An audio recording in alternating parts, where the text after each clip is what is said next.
तो जैसे आपको पता है, आज हम जो प्रसंग चर्चा कर रहे थे 2 दिन से, आज उसका अंतिम सत्र है। हाँ, पता नहीं, चलो आप और हम होंगे। तो कल की सायंकालीन सत्र में हम लोग चर्चा किए थे कि कुमार भरत शत्रुघ्न के साथ पूरे राज्य समुदाय के गुरुजन, परिजन, ब्राह्मणजन, राजमाताएं आदि के समेत उन्होंने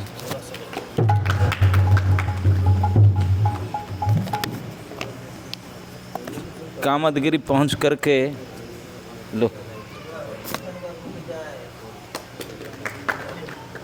भगवान राम की पर्णशाला पर पहुंच चुके हैं, पहुंचकर मिल भी चुके हैं। श्री भरत और शत्रुघ्न श्री राम को मिले, और कैसे मिले कल आप शाम को सुन चुके हैं, किस प्रकार उनके भेंट हुआ। और ये पता चला कि केवल ये 2 भाई नहीं आए हैं, बाकी समाज आया है। वशिष्ठ जी का नाम सुन करके रामचंद्र भी नीचे आए जहाँ लोग सब थे। तो इसमें वो लोग जब नीचे आ रहे थे, वशिष्ठ जी भी उत्सुकता पूर्वक चल रहे थे, उनको भी रोका नहीं जा रहा था। यदि बोले थे मैं रुको, हम जाते हैं देख करके। वो भी रानी समुदाय को और सुमंत आदि जितने सभी का उत्कट लालसा था। मंदाकिनी के घाट पर पहुँचे तो घाट में देखे यही घाट है नज़दीक, पर्णकुटी से आते हैं, यहीं पर जल भर के ले जाते हैं, यहीं पर स्नान करते हैं। सीताराम जी के स्नान करने का घाट को देख करके जब वशिष्ठ जी ने बताया, बोले यही है घाट, इसमें राम घाट है, स्नान करते हैं। तो रानी कौशल्या ने बहुत दुखी हुई, रोने लगी। बोले देखो,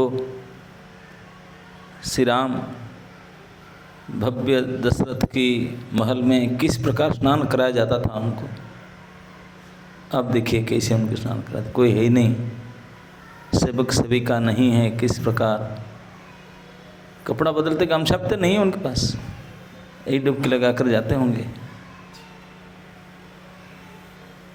और किस प्रकार के जल पीते थे, किस जल पात्र में, और यहीं से पता नहीं मटका भी नहीं होगा, कैसे पत्तल में डोने में कैसे पानी लेकर जाते होंगे, रखते होंगे, पीते होंगे।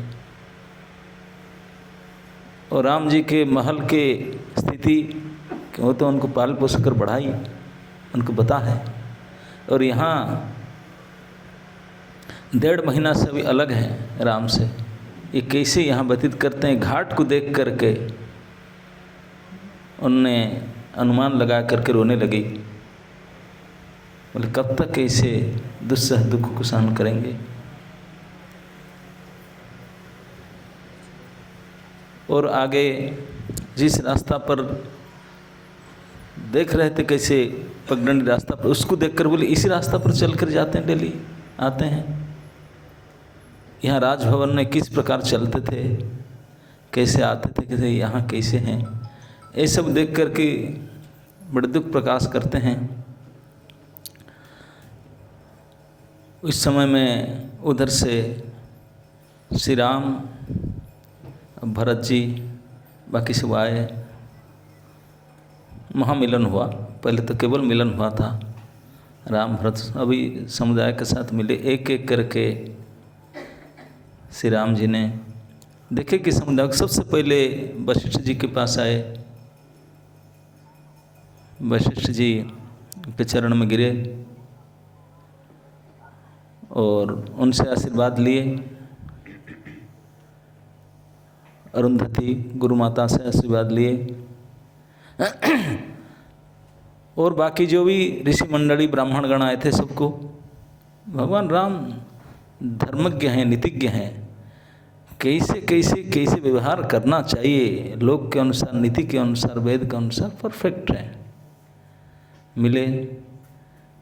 और उसके बाद माताओं की दृष्टि गया, वो भी सबसे पहले कैकेयी माता के पास गए। कौशल्या आशा कर रही थी आएगा मेरे पास बेटा, लेकिन उनके पास नहीं गए। सबसे पहले माता कैकेयी के पास गए। कैकेयी माता ने अब तक चलकर आने में जो जो रीतिमती भरत जी को देखा था, और यहाँ राम लक्ष्मण और पूरे समुदाय जो उनका अनुभव देख करके खूब पश्चाताप कर रही थी, और अपने मन से बहुत प्रयत्न करके प्रार्थना करती थी दो जन को, माता पृथ्वी को और विधाता के इंचार्ज जमराज को। बोले आप दोनों से कोई तो मुझे मदद कीजिए, क्या न इस अवस्था में पृथ्वी फट जाए, मैं उसमें चली जाऊं मेरा, और नहीं तो मैं मर जाऊं वहीं पर, स्पॉट डेथ हो जाए। बहुत प्रार्थना करती, लेकिन दोनों ही नहीं हुआ। उनके बाद दोनों नहीं सुने। कवि कहते हैं क्यों? क्योंकि जो जागृत के स्वप्न में भी अब राम से विमुख हो जाते हैं, तो उनको सिद्धि स्वप्न में भी नहीं मिलेगा, तो उनका कौन, नरक में भी उनको स्थान नहीं मिलेगा, तो उनके बाद कौन मानेगा? उनको तो कोई वहाँ केवल दुर्गति ही दुर्गति हाथ लगेगा और कुछ नहीं है।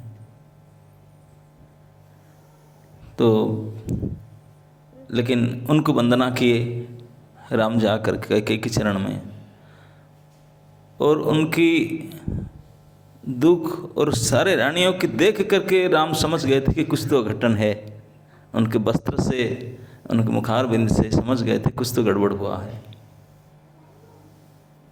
तो इतने प्रेम भरी वाणी बोले, दो एक बात बोले उनके सामने खड़े होकर के, उनके सारे दुख संताप को दूर कर दिए। कैकेयी कवि इतनी शोक स्थिति से भी दूर कर दिए। ये केवल राम ही कर सकते हैं। उनको लिए कोई सी भी परिस्थिति हो संभालना में दक्ष है। कैकेयी की शांत कर दिए। फिर सुमित्रा के पास गए,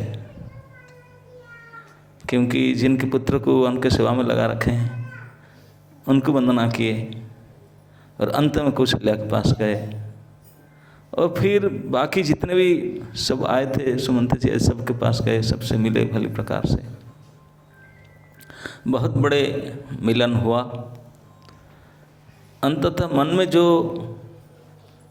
चल रहा था, ये क्या है, इस प्रकार वेशभूषा किए हैं, कपड़ा वपड़ा नहीं धोए थे इसलिए सादा कपड़ा पहन कर आए ना क्या जंगल में, इसे क्यों? तो वशिष्ठ जी के पास पहुँचे। वशिष्ठ जी समझ रहे थे कि राम दुविधा में पड़े हुए हैं। तो वशिष्ठ जी बोले विधाता के चाल ऐसा ही है, आप आ गए और आपके प्रेम के प्रण से महाराज स्वर्ग सिधार गए। इस बात को सुन करके राम ने विलाप किए, बहुत दुखी हुए, और उनके साथ में लक्ष्मण जी भी, सीता जी भी, तीनों बहुत दुखी हुए। पूरी रात शोक सभा चला, बिलखते हुए सभी शोक, सारे समुदाय बैठा था, सभी शोक किए, और कंडोलेंस सेरेमनी हुआ वहाँ रात। दूसरे दिन पूरे निर्जला व्रत रखे, जो भी नीति के अनुसार जलांजलि क्रिया अगर होना चाहिए वशिष्ठ जी के आज्ञा के अनुसार श्री राम और लक्ष्मण सीता जी ने किए मंदाकिनी नदी में। और उसके बाद व्यवस्था सबके मन में यही चलता है कि ये तो सब हुआ, चलो जो रुक धुक सब शांत हो गए, अब राम अयोध्या चलेंगे या नहीं, सभी के जितने आए थे अयोध्या में, सुनकर इच्छा है कि भरत जी हैं, चलाएंगे कुछ तो लेके जाएंगे। जिस प्रकार से आए हैं, राम क्या उनकी बात को मना कर देंगे? भरत जी सोच रहे हैं 2 दिन ही हो गया रोने धोने मिलने में, साथ फात करने में, बाकी ये सब कष्ट को भ्रुक्षेप नहीं, अब मेन पॉइंट पर क्यों नहीं आते? राम को चाहेंगे कि नहीं, राजी होंगे कि नहीं? भरत जी सोच रहे हैं मैं कैसे कहूँ, राम जी बड़े आज्ञाकारी है गुरु जी की, गुरु जी की बात कभी अमान्य नहीं कर सकते। अगर मुनिनाथ गुरु जी वशिष्ठ उनको बोल दें कि चलना है तो चलेंगे, उनके आज्ञा को उल्लंघन नहीं करेंगे, चल पड़ेंगे। लेकिन क्या गुरु जी उनकी इच्छा के विरुद्ध कुछ कहेंगे? हम तो जबरदस्ती नहीं कर सकते। गुरु जी को मैं जानता हूँ और राम को समझते हैं। जो राम के रुख नहीं है, जो उनकी इच्छा नहीं है, उनके विरुद्ध कुछ बात करते ही नहीं है। तो भी तो उनके विरुद्ध नहीं करें, उनके इच्छा कहेंगे नहीं उनको, तो जाएंगे भी क्यों? तो गुरु जी की सत्ता हम भी नहीं कर सकते हैं। वो तो नीति के हिसाब से कहेंगे, और राम की जो भाएगा नहीं बात कहेंगे नहीं, फिर क्या होगा? इस चिंता में भरत जी को ना दिन में भूख लगता है, ना रात को नींद होता है। तो बोले क्या किया जा सकता है? एक बात और सुझा कि अगर माँ कौशल्या अपने प्यारे बेटा को अगर उन्हें बोले कि बेटा चल, तो उनके माँ के आज्ञा को अमान्य नहीं करेंगे, तब तक काम बन सकता है। लेकिन माँ क्या अपने बेटा के मन की विरुद्ध बात कहेगी, ऐसे हट करेगी? वो भी शायद नहीं कहेंगे। जब वो दोनों नहीं कहेंगे तो मैं कौन सा गाय के गोबर हूँ? मैं तो सबसे तुच्छ, सबसे छोटा, सबसे दुखी हूँ, और ऐसे ही मेरा दिन बड़ा खराब चल रहा है। सारे ग्रह नक्षत्र मेरा गड़बड़ चल रहा है, सब ऐसे हो रहा है मेरे लिए। तो मैं कैसे कहूँ मेरी बात मानेंगे? इसे मुझे सकता है। तो क्या किया जाए, कुछ समझ में नहीं आता। अब तीसरे दिन, अब इसी में क्या किया जाए करके सुबह स्नान टान करके मंदाकिनी में सभी स्नान टान के प्रातःकृत्य किए, राम जी के चरण में जा करके सर निमाए, बारंबार प्रणाम करते हैं, नमाते हैं उनको मनाने के लिए। जितने नम्रता, जितने भक्ति भावना, श्रद्धा, सम्मान हो सके उससे ज़्यादा करते हैं। बोल नहीं पाते, नवा कर नीचे करके वहीं बैठे। तो इतने में वशिष्ठ ने बुलावा भेजे, बोले भरत को बुला लाओ। वशिष्ठ जी अब बोले कि 3-4 दिन बीत गया, अब कोई काम की बात करना जाए। अभी जो मिलन फिलन श्राद्ध क्रिया सब हो गया, मिल मान लिया, अब तो वापस चलना चाहिए। अब बोले कि हम जिसके लिए आए हैं उसके बारे में विचार किया जाए। वशिष्ठ जी भरत को बुलाए, भरत शत्रुघ्न जाके पहुँचे, प्रणाम किए। तो वशिष्ठ जी और सारे सुजान साधुगण मंडली सब इकट्ठा हो गए। ऐसे सुंदर जगह चुना गया था जहाँ पर सुगंध, मंद और शीतल, वायु के 3 अच्छे क्वालिटी होते हैं। मंद, सुगंध और शीतल वायु चल रहा था, और वो वन की और घाट की, स्थान की इतने सुहावना था, उसकी सुंदरता से किसी भी प्राणी का त्रिताप हरित होता था। 3 प्रकार का ताप होता ना, आदि भौतिक, आदि देव, तीनों ताप को हरण करने वाले स्थान था, परिवेश था। उसके ऊपर वायु अपने 3 फेज में चल रहे थे। सबको बसंत लग रहा था, लेकिन ये प्रसन्नता के अंदर ये जितनी सभा बैठे हैं, सबका अंदर ग्लानि चल रहा है कि दुविधा में क्या होगा, कैसे करें, क्या करें। सबसे ज़्यादा भरत जी थे। तो गुरु वशिष्ठ ने बुला करके बोले, देखो पूरे समाज आप लोग बैठे हैं, और भी जितने साधु सन्यासी जितने से यहाँ पे बैठे हैं, ऐसा नहीं जब वो लोग बैठे, अब सुबह सुबह वो लोग बैठ गए थे, वशिष्ठ से बोले देखो अभी और कोई नहीं है, केवल हम ही लोग बैठे हैं जो अयोध्या से आए, हम ही लोग की पार्टी में, इसलिए अलग से बुला लिया। राम अभी प्रातःकृत्य में हैं, अभी आए नहीं। हम लोग कोई प्लानिंग कर लेते हैं मीटिंग से पहले, प्राइवेट मीटिंग अपना कर लेते हैं, how to deal with it, क्योंकि आगे चल करके सभी का सामना करना पड़ेगा कोर्ट में। पहले हम लोग तैयारी कर लेते हैं, उनको कैसी बात कहेंगे। तो बस रिहर्सल करना चाहते हैं स्टेज परफॉर्मेंस से पहले। बोले कि देखो ये तो निश्चित है कि हम लोग सब दुखी हो क्या चाहते हैं, और मंगल की एक ही उपाय है, श्री राम ही सर्वमंगल है, और सभी अंदर से बाहर से हृदय से उन्हीं की चाहते हैं, और उनको राजी करा करके अयोध्या के राज दिला दे, उनको अयोध्या ले आ जाए। यही एक ही मंगल के एक ही मार्ग बचा, और कोई मार्ग है ही नहीं, यही एक मंगल कृत्य है। तो इसी मंगल को करने के लिए, सबके अच्छा करने के लिए कुछ उपाय सोचा जाए, कुछ उपाय सोचा जाए। आप सब बैठे, सभी अपना अपने सोच प्रचार करो कि क्या, हाउ टू डू दिस।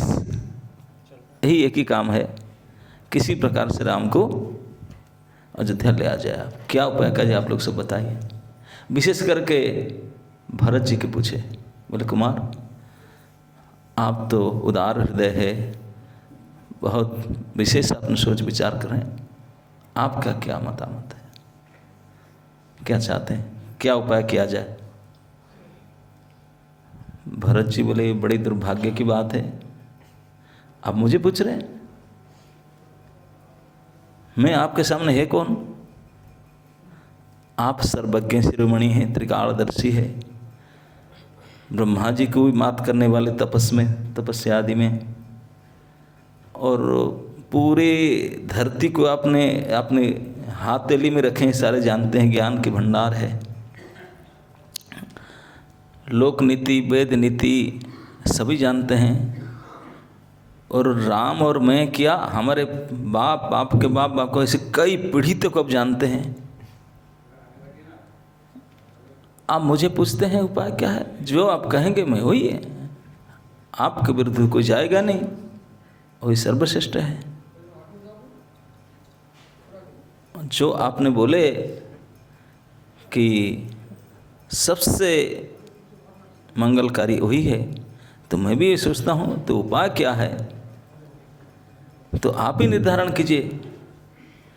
क्योंकि जितने पूर्ववासी हैं, अयोध्यावासी हैं, सभी लोग के इच्छा तो ही है, सभी सुखी होंगे, वास्तविक सुखी होंगे अगर राम को प्राप्त करेंगे। ये तो आप सही के, मैं भी बात में सहमत सब मानते हैं, लेकिन क्या किया जाए इस स्थिति में, अभी आप ही बताइए, हम तो कुछ सोच नहीं पाते। तो भरत जी इसे कह करके उनके ऊपर फिर छोड़ दिए, भरत के ऊपर बाउंस करते उनके ऊपर छोड़ दिए। बोले आप ही डिसीजन लीजिए, मुझे क्यों पूछ रहे हैं, मुझे कैसे पूछ रहे हैं अपने ऐसी विपत्ति के समय में। तो बस से बोले देख बेटा, विद्वान लोग किस प्रकार कार्य करते हैं, अगर किसी ऐसी सिचुएशन आए जब 100% चला जाए, हाथ से नष्ट होने वाला है, डूबने वाला है, तो ऐसे डील करते हैं, चले आधा चले जाए आधा बच जाए। पूरा जाते समय जब देखते हैं कि पूरा जाने वाला है, तो प्रयास करो कि पूरा बचाने के लिए तो मूर्खता है, बच ही नहीं सकता, तो कम से इतने प्रयास करके आधा जाए, आधा तक कम से कम बच जाए। ये विद्वानों का नीति होता है। तो इसी नीति के अनुसार मेरा कहना है कि राम सत्य प्रतिज्ञ हैं, पिता गुरु आदियों के बड़े आज्ञाकारी हैं, और बड़े धर्मज्ञ हैं, नीतिज्ञ हैं। राम के गुण को बना करके बोले ये सब हैं। और वो जो पितृवचन को पालन करके आए हैं, मुझे नहीं लगता इतने आसान से राजी हो जाएंगे। तो हमारा तो सारे गया काम से वो नहीं जाएंगे। तो एक मुझे उपाय लगता है कि शायद सोच कर देखिए ना, क्या न ऐसे हालत में एक हो सकता है कि ठीक दशरथ का इच्छा है बेटा कोई वन में रहे और राज्य चले, तो ऐसी हालत में ऐसे किया जा सकता है कि राम लक्ष्मण को अयोध्या ले जाते हैं और भरत उनके जगह पर आप दोनों वनवास ले लीजिए, उनके आज्ञा में पालन हो जाएगा। आप दोनों 14 साल वन में रहें, बाद में फिर हो जाएगा। रोज इस डील करने से शायद कुछ काम बने। इस प्रकार के प्रस्ताव, इस प्रस्ताव को सुन करके दोनों भाई भरत और शत्रुघ्न बहुत हर्षित हो गए, पुलकित हो गए। बहुत इतना अच्छा सजेशन है, लेकिन ये सजेशन देंगे। इतने में ही आपस में प्रिपरेशन चल रहा था। श्री राम लक्ष्मण और सीता पधारे। उनके चल रहा था कि कैसे बोलें, ये प्रस्ताव रखें क्या, इसी सब चले। और श्री राम सीता लक्ष्मण जब आ रहे हैं पर्ण कुटीर से, तो ये जो भारी समाज आया है उनके मिलन, क्योंकि उनके खान पान का व्यवस्था तो कोल किरात हूण वंश जो जंगली लोग तो सब कर ही रहे थे। तो वो लोग 2 दिन से भी देख रहे हैं, 2-3 दिन से क्या चल रहा है। ये लोग सब अयोध्यावासी इतने सिटी वाले हैं, सब कितने अच्छे साफ सुथरे कपड़ा पहनते हैं, कितने अच्छे दिखते हैं, सब बुद्धिमान है, सुसंस्कृत है, इतने बढ़िया है, और राम के प्रति कितने भाव है। ये सब देख कर भी उनको भी लगता है कि बड़े भाग्य से जितने भी तापस थे उस वन में, चित्रकूट कामदगिरी आदि इस बनानी में जितने तपस्वी मुनि ऋषि सब साधन भजन करने के लिए जंगल में एकाकी निवास कर रहे थे, वो सारे एकजुट हो गए थे। असंख्य ऋषि मुनि सब जटाजूट धारण करने वाले। जहाँ भगवान आ गए फिर वो इधर उधर क्यों टाइम खराब करें, राम के पास। और राम के दर्शन करके उनके साथ में समय बिता करके, उनके साथ में शास्त्र आलोचना श्रवण आदि करके, उनके संग प्राप्त करके सब कुछ दिन से तो अति कृतार्थ हो चुके थे। वनवासी तापसीगण कुछ दिन, लगभग 1 महीना से कुछ अधिक राम वन में रह चुके थे। तो इतने दिन तक किस वनवासीगण जो ऋषि मुनि तपस्या कर रहे थे, साधन करते, वो लोग तो कृतकृत्य मान चुके थे। बोले हमारा सौभाग्य पता नहीं हठात कैसे आ गया, ऐसे हमारा सौभाग्य हुआ कि राम के संग प्राप्त करते हैं। तो लोग तो जब देखे कि ये समझ आया लेने के लिए, तो उनको तो बड़ा विरोध, वही क्या है, 1 आध महीना, अभी 14 साल हम सोचे थे, ये तो अभी लेने के लिए आ गए, ऐसे कैसे। वो लोग सारे शास्त्र फास्त्र पुराना ढूंढ करके नीति लेकर आए थे। बोले हम बताएंगे, ऐसे नहीं, हम नहीं ले सकते, हम अपोज करेंगे। प्रतिवादी होकर के वो अपने तैयार होकर आए थे, पूरा अपने प्रिपरेशन कर, वकील फकील देख करके शास्त्र फास्त्र ढूंढ ढांढ कर सब लेकर आए थे। बोले इसे कैसे ले जाएंगे, सत्यवादी है, पितृ आज्ञा पालन कर, कई पॉइंट वो लेकर के अपने से तैयारी होकर आए थे। बोले हम साथ में चलेंगे। और राम जी के पास पहले आ गए थे। बोले प्रभु आपके क्या इच्छा नहीं, मैं तो पितृ आज्ञा मानो, बस आप नहीं कर हम कहेंगे। हम बिल्कुल पॉइंट लेकर आए। केवल बन के तपस्वी ऋषि मुनि नहीं थे, बन के जितने कोल भील आदिवासी किरात जंगली लोग थे, वो लोग भी का तो राम के प्रभाव के कारण सबके हृदय बदल चुका था। अब उन लोग का कठोर अज्ञानता जा करके प्रेम भर चुका था। प्रेम प्राप्त करने के लिए 8 सीढ़ियाँ होता है, श्रद्धा, साधु संग, भजन क्रिया, अनर्थ निवृत्ति, निष्ठा, रुचि, आसक्ति। ये सब बोलते हैं कि कुछ नहीं हुआ, डायरेक्ट लिफ्ट ले ली उन्होंने कि राम ही उनके पास आ गए। राम के पास हम लोग को साधन करते करते जाते हैं, मंगलाती चलो जाओ रे साधन करो रे कुछ करो रे, लेकिन उनको तो ऐसा कुछ करने पड़ा, वो ही आ गए उनके पास। कभी स्वप्न में सोचे नहीं थे कि हमारा ऐसे सौभाग्य होगा, इसी जंगल में बिहड़ में हम लोग जो जन्म से केवल पाप कर्म में लिप्त हैं, हिंसा चोरी आदि करते हैं, डायरेक्ट सीताराम आ जाए हमारे पास में, हमारे साथ रहे। तो उनको तो इतने आनंद अतिरेक प्राप्त था और उनका तो सब बदल चुका था कि प्रेम से पूरित हो चुके थे वो लोग, सब इतने सुखी हो चुके थे। अब जब वो देख रहे हैं कि आज ये सब आए हैं समाज राम को हमसे लेने के लिए, वो भी बोले कि नहीं, ऐसे कैसे हो सकता, कैसे ले जाएं। वो पार्टी भी तैयार होकर के आ रहे हैं, सभी पार्टी आ गए, मतलब विशाल सभा बैठा, जिसमें दो पार्टी हो गए। एक तो अयोध्या से जितने आए थे लाखों जनता, जो आए थे आगंतुक वन वाले नहीं है, वो एक पार्टी, और वन के पेड़ पौधे लते पते पशु पक्षी समेत वन के तपस्वी, वन के कोल भील किरात और तपस्वी मुनि ऋषि और सीताराम लक्ष्मण तो है ही। सीता जी और लक्ष्मण जी तो जैसे प्रभु कहेंगे वो भी चलो हम चल पड़ेंगे, नहीं तो रुको तो रुकेंगे, और क्या करें। ऐसी इच्छा तो था, चले जाने से अच्छा है। लेकिन प्रभु की जैसी इच्छा, वो जब कहेंगे रुको तो रुकेंगे, जाएंगे तो जाएंगे, कहाँ जाए, उनके ऊपर है। तो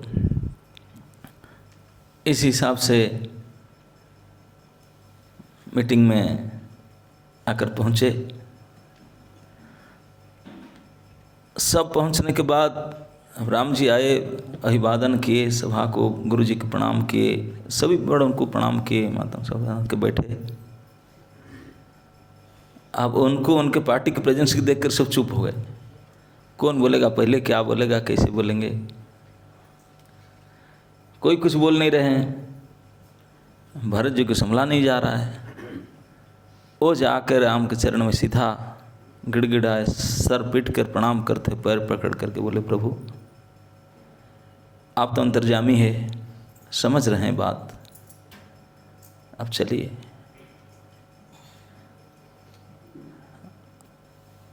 आपको अयोध्या लेने के लिए हम लोग सुबह आए हैं। अयोध्या की बुरी दशा है, आप चलिए कृपा करके। मैं मानता हूँ कि आपके साथ दुर्व्यवहार हुआ है। जिस दिन आपको राज्य में अभिषिक्त होने जा रहे थे, मेरी माँ की कपटता के कारण, कुचाल के कारण ऐसे ऐसे हो गया। वो भी पछता रही है, उनके और मुझे माफ़ कर दीजिए। उनको तो माफ़ करो न करो, मुझे माफ़ कर दीजिए। आप तो क्षमा के समुद्र हैं, माफ़ कर दीजिए प्लीज़, चलिए।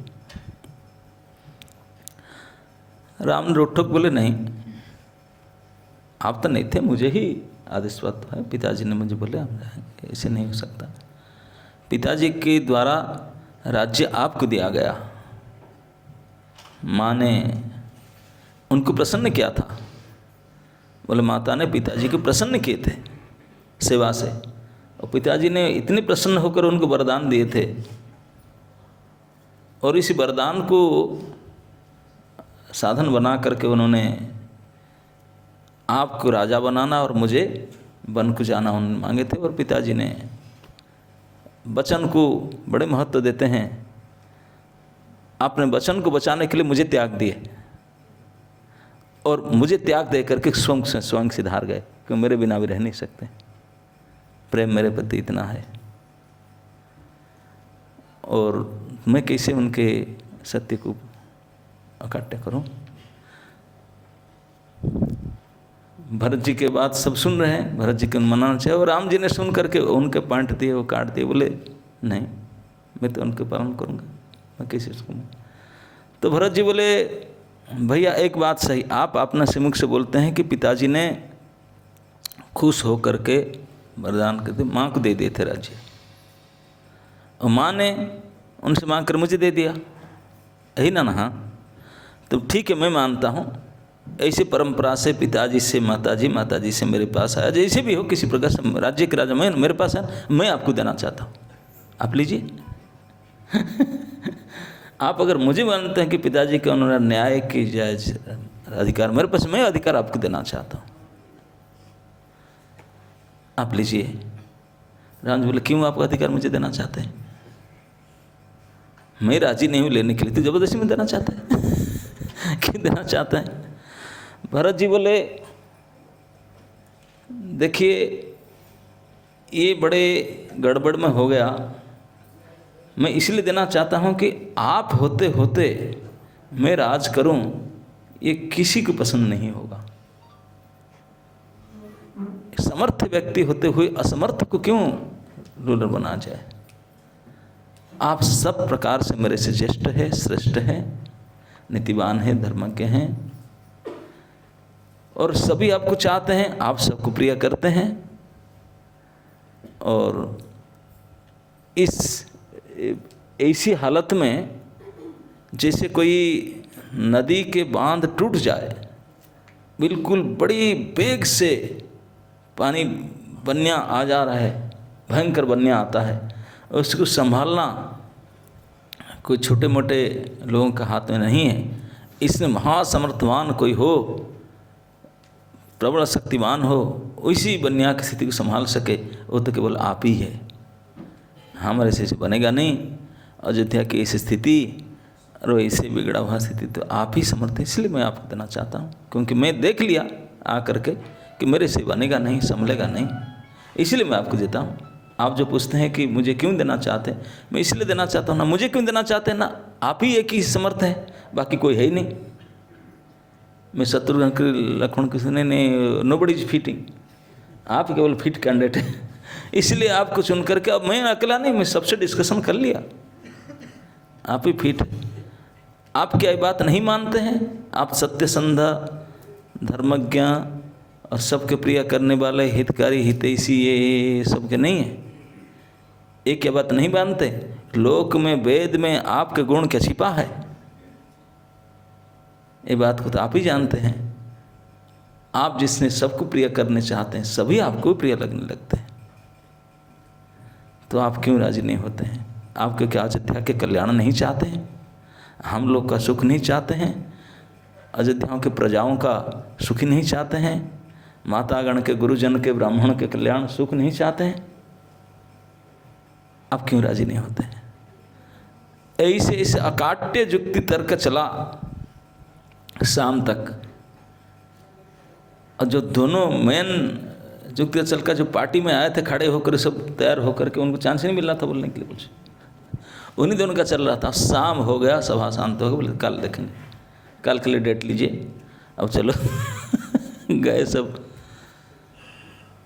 अब कहते हैं कि सीता जी ने, राम जी ने उनको इशारा किए होंगे, सीता जी ने उनके सासू माँ के सेवा के लिए आए।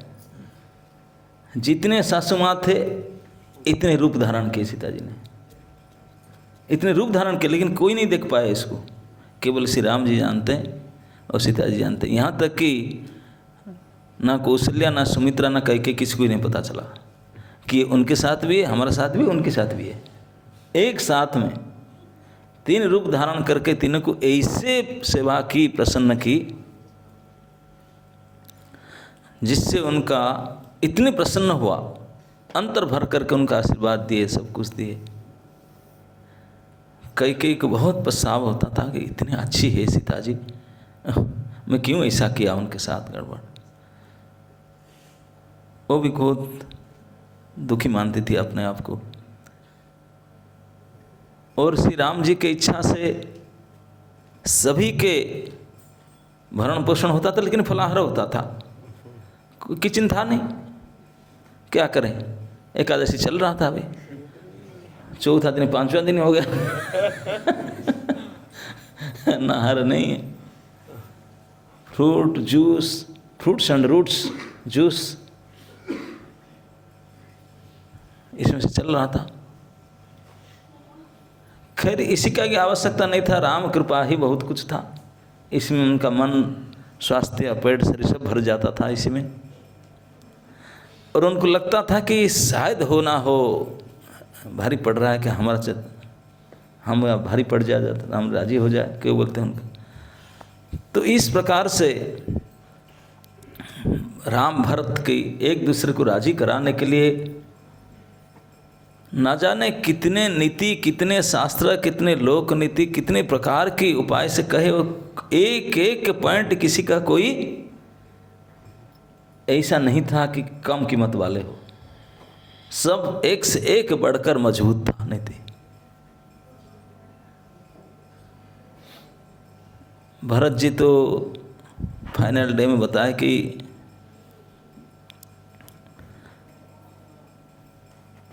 बोले देखे, श्री राम को बोले जी अगर आप दया के सागर है, आप अगर नहीं मानोगे,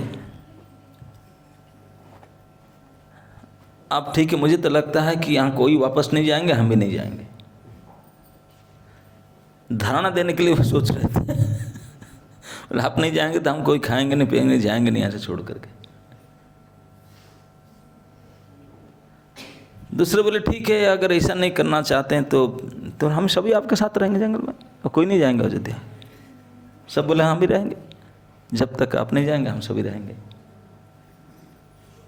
तो राम जी हर एक बात को जुक्ति से काटते, बोले ऐसा नहीं। राम जी सबको बोले नहीं, अयोध्या की इस अवस्था है, मैं भी नहीं चाहता हूँ कि आप इस प्रकार से आप सब वापस जाइए। राम की बड़े शीतल मधुर वचन सबके लिए आज्ञा दे रहे हैं कि सब वापस जाइए, जल्दी से जल्दी, अपना लेट नहीं कीजिए, आज ही निकल जाइए। इस बात को सुन करके सबको हृदय में जैसे वज्राघात हुआ, कष्ट हुआ। बोले ये क्या कर रहे हैं, हमको भेज रहे हैं, स्वयं नहीं जा रहे हैं। तो वशिष्ठ जी उठ करके बोले, सब आशा रखते, वशिष्ठ जी संभालने उठ करके बोले श्री राम, ये कुल परंपरा रहा सूर्यवंश का। सूर्यवंश का एक परंपरा रहा कि ये वंश में ज्येष्ठ ही राजा बनता है, वही श्रेष्ठ माना जाता है। जो बड़े होते हैं उनको राजा बनते, तो आप बड़े हो तो इसलिए मान लेना चाहिए, इसलिए मान लेना चाहिए। तो उनके बाद भी बोले कि गुरुजी आप सही बोलते हैं, मैं तो मना नहीं कर रहा था राजा बनने के लिए, मैं तो फास्टिंग भी उस दिन किया था, मैं ड्रेस फेस भी सिला करके ऑर्डर दिया था बनने के राजकुमार बनने के लिए, लेकिन पिताजी ने तो सत्य पालन करने के लिए मुझे आज्ञा की, इसमें आया। तो भरत जी ने बोले मेरे प्यारे भाई एक बात बताओ, आप तो नीतिज्ञ हो, सत्य प्रतिज्ञ हो, अगर किसी ने किसी कारण से कोई गलती कर दिया, उस गलती को उसी को परंपरा को चलाना चाहिए ना, उसको सुधार करना चाहिए। बोले पिताजी की ये इच्छा नहीं था कि मैं राजा बनूं, अब वन में जाए। बोले पिताजी ने अपुत्रिक थे, पुत्र उत्पन्न किए थे, 50% लगा करके आपको पहले प्रकट कराए थे कि आपको राज्य देना चाहते थे। हजारों साल जिस प्रजाओं को पालन किए थे, धरती को अश्वमेध यज्ञ, राजस्व यज्ञ कर चुके थे, इतने श्रेष्ठ कृति वाले पिताश्री अपनी पूरी शक्ति लगा करके आपको पैदा ही किए थे कि आपको राजा बनाने के लिए। और उसी दिन क्या, मैं तो नहीं था लेकिन आपसे सुन रहा हूँ कि आपके राज्याभिषेक होने के लिए सब तैयारी नहीं हुआ था क्या? बताए ना हुआ था। तो फिर तो पिताजी की तो इच्छा इससे क्लियर प्रकट होता ना कि आपको राजा बनाना चाहते थे। मेरे पास तो फोन भी नहीं किए थे, मैं एब्सेंट था तब भी आपको राजा बनाना चाह रहे थे, इतनी जल्दी, इतनी इच्छा था उनका, आपको प्रकट उत्पन्न कराए थे। इसके कारण और आपको राजा बनाने का इच्छा से जब प्रस्ताव रखा गया अयोध्या की राजसभा में, सब लोग नाचने लगे, पुष्पवृष्टि होने लगा, इतने फेस्टिव मनाने लगे कि चलो हम तो, कई लोग तो बोल भी डाले, बोले हे राजा दशरथ, हमारा मन में तो बारतुर था, आप बुरा मानेंगे इसलिए बोल नहीं रहे थे कि क्यों अब तक आप छोड़ नहीं रहे, आप रिजाइन करते राजा राम को राजा बना क्यों नहीं देते। दशरथ को पता लगा सही में बात ना, हाँ आप हम अपनी गलती मत मानना, लेकिन हम तो पहले भी सोचते थे, आप बहुत लेट में बोले, पहले कर देना चाहिए था। और उसी दिन जब डिक्लेयर किए कि काल करेंगे राम के राज्याभिषेक, उसी दिन एक सेकंड के लिए अयोध्यावासी कोई नहीं सोए कि झपकी भी नहीं लिए, सब व्यस्त थे अरेंजमेंट में कि अरे जीवन में एक बार आएगा राम के राज्याभिषेक देखेंगे। अपने दूर दूरांत के जितने बंधु मित्र सबको बुलाए, रात भर लोग आने लगे, भीड़ इकट्ठा होने लगा, क्या क्या व्यवस्था होने लगा। इसमें कि इतना ही पता चलता कि पिताजी की इच्छा क्या था। आप पितृ आज्ञा का पालन करना चाहते हैं ना, पिताजी के हृदय की इच्छा क्या था, इससे क्या प्रकट रहता है। आप बोलते हैं पितृ सत्य पालन करने, पिताजी की तो इच्छा ही था कि आप राजा बने, और आप समर्थ भी थे, और सारे अयोध्यावासी प्रजा सभी आपको ही चाहते थे सब प्रकार व्यवस्था था, लेकिन क्या करूं, विधाता मेरा उल्टा देखा। मैं इतने हतभागा हूँ, मैं नहीं था फिर भी मेरे दुर्भाग्य मेरे पीछे नहीं छोड़ा, मेरे पीछे पड़ कर के माँ की बुद्धि फेर दी। एंड टाइम पर क्या हुआ पता नहीं, उन्होंने से कुछ चाल की, पिताजी को बरबस इसे विवश करके उनके मुख से सत्य प्रतिज्ञा करवा ली।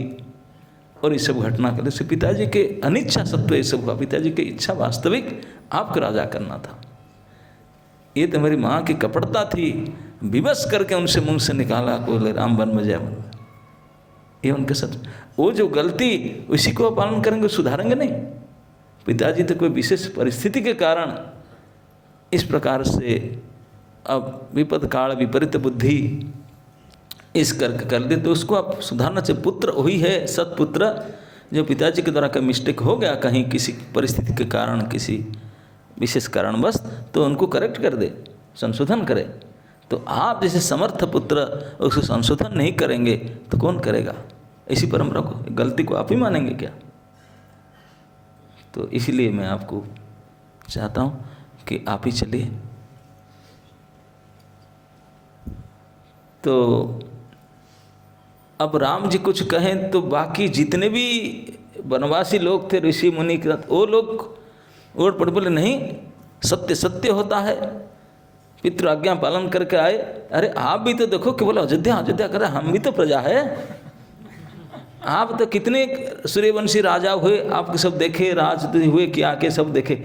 हमारे पास कोई राजा कभी नहीं आता था, पहली बार कितने सालों के पीढ़ी के युग के बाद एक कोई आया हमारे पास में। आप महीने भर में वापस लाना चाहते, आपके अंदर थोड़ा सा दया हमारे प्रति नहीं होता। हम जैसे पापी लोगों के प्रति तो आए, पैदल में चल कर के आए, उनकी कृपा से वो आए, आप उनको भी छीनना चाहते क्यों? कुछ दिन रहने दीजिए, सत्य पालन करने दीजिए, इसमें कोई गलत थोड़ी। वो खुद बोलते हैं सत्यसंध है, उनको सब बता रहे थे, बोला हमारा भी तो कल्याण हो रहा है इसमें, केवल राजा बैठ के आपको उपकार करेंगे, हमारा क्या हो जाएगा? हम प्रतिदिन उन देखते हैं, देखो हमारा कितने कुस्वभाव था, कुकर्म था, कैसे नीच जाति लेकिन उन्हीं के कारण हम कितने बदले। नहीं तो आपके सारे ब्याग वागे चोरी करके हम ले गए होते, लेकिन आपके समान चोरी नहीं की है, आपको खिलाते हैं पिलाते हैं कि आप नहीं चाहता हमारा थोड़ा कल्याण हो, राम कुछ दिन और यहाँ रहे, हम उसे लेने के चक्कर में पड़े हो। मुनि ऋषि भी बोल रहे थे, देखो हम सब आए, हमको बड़े सीधी से जिसके लिए साधन करते, स्वयं सिद्धि हमारे पास आए चल करके, उसको कैसे आप ले जाना चाहते हैं? कुछ दिन हमारे पास भी रहने दीजिए। और धीरे धीरे पल्ला उनका भारी पड़ने जा रहा था राम जी की तरफ से। भरत जी जितने प्रकार के देते थे वो कट जा रहा था सब, राम जी भी काटते थे उनके तरफ से, वो सारे वकालत करके आए थे सब, वो लोग भी एक से एक पॉइंट दे करके, और कुछ टिक नहीं रहा था। वशिष्ठ भी बीच बीच में, एक ऋषि थे जावाली, वो उठ करके नास्तिक मत प्रतिष्ठा किए। वो बोले अरे कौन किसी का माता पिता, कोई किसी का नहीं, दुनिया में सब अकेले आए हैं, ये सब बेकार है, आप क्यों कष्ट सह रहे हैं? जब तक जियोगे अच्छा से जियो। अयोध्या जैसे राजपाट है, वो विधवा बन करके अयोध्या नगरी आपको देख रही है, आप जाएंगे तो बड़ी बंधन करेगी, आपके बिना इस प्रकार दुख में आप जाइए, इस क्यों रह रहे इसे कर। बहुत बड़े लंबा चौड़ा प्रवचन उन्होंने दिए। यद्यपि किसी को अच्छा भी लगता बुरा भी लगता था, क्योंकि वो अशास्त्रिक था, लेकिन भगवान राम ने तुरंत इस नास्तिक मत को खंडन किए। वो बोले नहीं, बोले आपके मत को मानेंगे तो मैं अगर उसको पालन करूँगा पूरी दुनिया में वर्ण संकरता पैदा हो जाएगा, युग धर्म नाश हो जाएगा, असत्य खत्म हो, तो उनको बंद करा के बैठे। बोले ऐसे नहीं है। अब दूसरे प्रपोजल की, दो भाई ये रह जाएं, तीन भाई रह जाएं कि एक चले जाएं, ऐसे एक्सचेंज होने लगा। आप चले जाएं, हम तीनों चले जाएं, नहीं तो ये हो जाए, ऐसे हो जाए, कई प्रकार से। उन लोग को बात को, उनके तरफ से जो लोग थे इस प्रकार युक्ति से काटने लगे। अब किसी भी प्रकार से अब 3 दिन मीटिंग चल रहा है, कुछ फाइनल नहीं हो पा रहा है। राम जी बार बार बोलते हैं कि आप लोग वापस जाना चाहिए, वो बोलते हैं वापस कैसे जाएं। तो जब इस प्रकार, तो भरत जी अंतिम तिथि का निर्णय करके आए, बोले अब क्या होगा, मुझे कुछ लगता नहीं मैं क्या कर सकूं। दूसरे दिन भरत जी आए, अब 5 दिन बीत चुका है वन में आकर के, सभी के सामने सभा में आकर के इस प्रकार भाव से आए कि जैसे अब राम नहीं जाएंगे। उनको भावना ऐसे लग रहा था, कभी कहते हैं कि जैसे कभी कभी ग्रीष्म काल में नदी के पानी सूख जाता है, नदी के तले जो कीचड़ होता है, मछली कीचड़ के नीचे रहते हैं। कीचड़ के नीचे कब रहेगा, कीचड़ भी सूख रहा है, पानी जला जा चुका, तो कितने व्याकुल होते हैं मछली, बस आसन मृत्यु अब तो मरेंगे, कीचड़ भी सूख जाएगा। तो इस प्रकार व्याकुल हो रहे भरत जी, उनका ऐसी स्थिति है जैसे नदी के पानी सूख चुका है और कीचड़ के अंदर डूब करके मछली व्याकुलता से प्रार्थना कर रहा है, इस दशा है। मैं क्या करूं, बहुत व्यथित व्याकुल हो करके बोलते क्या करूं, जाके अनशन कर दूं धारणा करके। बोले इसे हट करना भी उचित नहीं है, मैं उनके दास हूँ, आज्ञाकारी हूँ। क्या कुछ शुद्ध बुद्ध नहीं लगता। अब उस दिन, और कई दिन से तो ना खाते ना पीते, इस दशा में आकर जिस सभा में बैठे, राम के चरण में पूर्ण रूप से प्रणत होकर के प्रणाम करके जब बैठे थे, उनके रूप को, उनके भाव मुद्रा को, इस सब को देख करके सब लोग बोलते हैं कि भरत जी तो आज कुछ अलग ही दिख रहे हैं, इतने सरेंडर। भरत जी हाथ जोड़कर बोले, जब बैठे, बोले मेरे प्रिय भ्राता, अब मैं क्या कहूँ।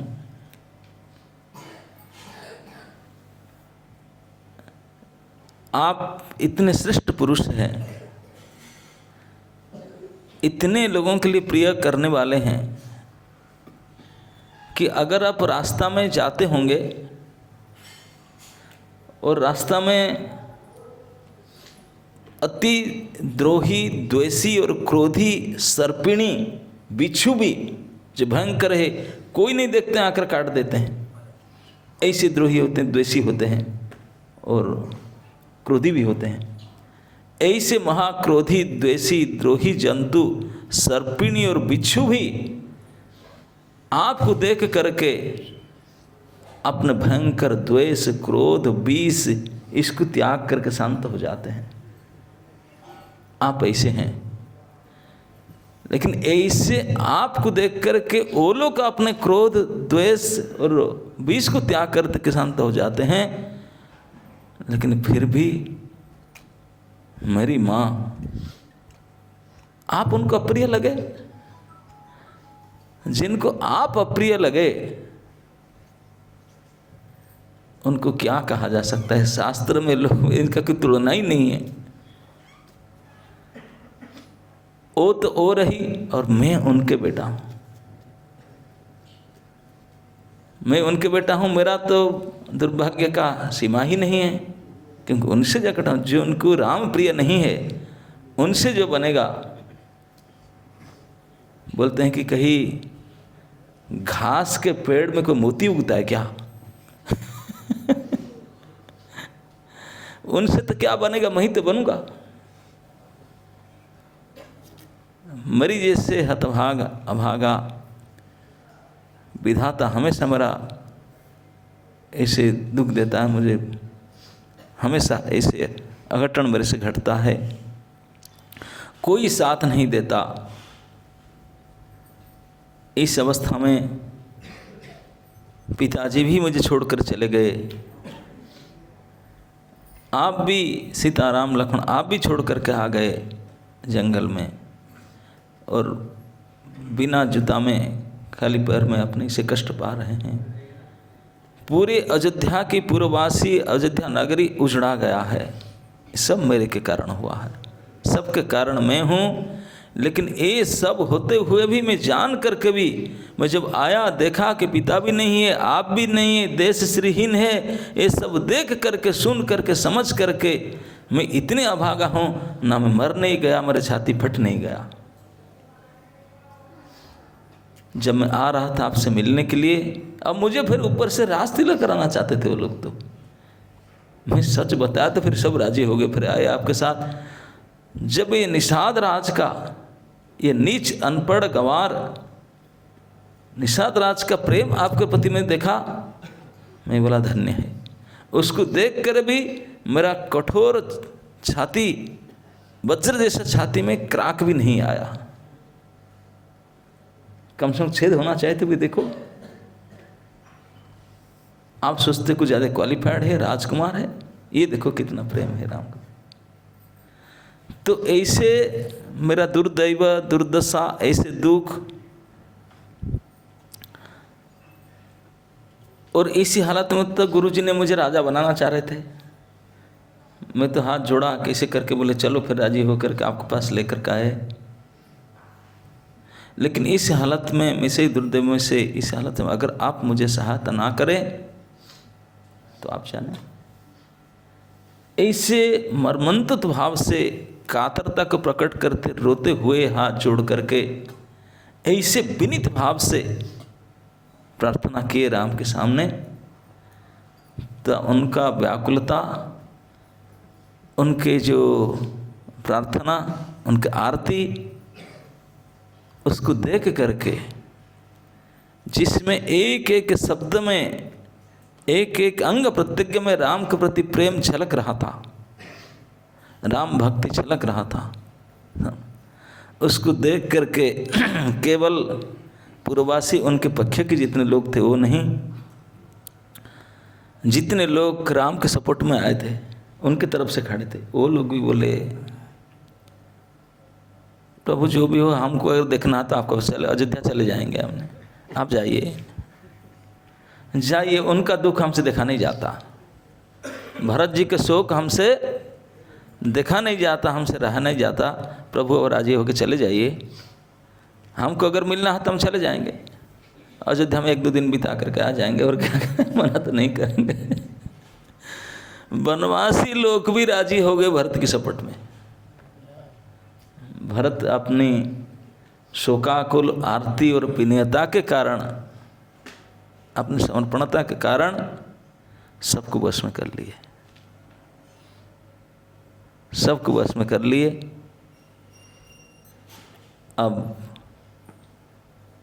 अब क्या होगा कि सारे चुपचाप बैठे हैं, राम जी उठ के देख रहे हैं, उनको भी सहन के देते। राम के हृदय तो शरणागत वत्सल है, भक्त वत्सल है, दया सिंधु है, जिनका स्वभाव में ईश्वर भरा पड़ा है, और उनके भरत जैसे श्रेष्ठ भक्त इस प्रकार स्थिति में है, तब जी राम जी क्या कहेंगे। इस स्थिति में देख करके सारे उनकी ओर मुँह करके बैठे हैं, और अंतर से सब वोट उनका तरफ जा चुका है। अभी राम जी स्थिति में क्या कहेंगे, शाम के सत्र में सुनेंगे।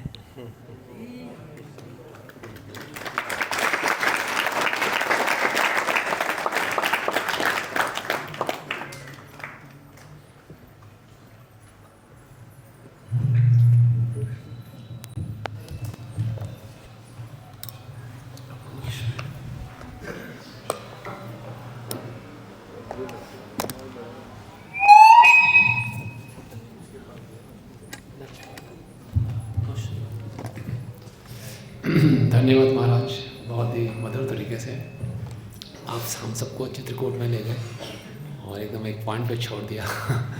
तो बहुत ही रसमय और मधुरमय कथा थी, आपका बहुत धन्यवाद। हिज होलीनेस भक्ति आश्रय वैष्णव साईं महाराज की जगत गुरु श्रील प्रभुपाद की जय।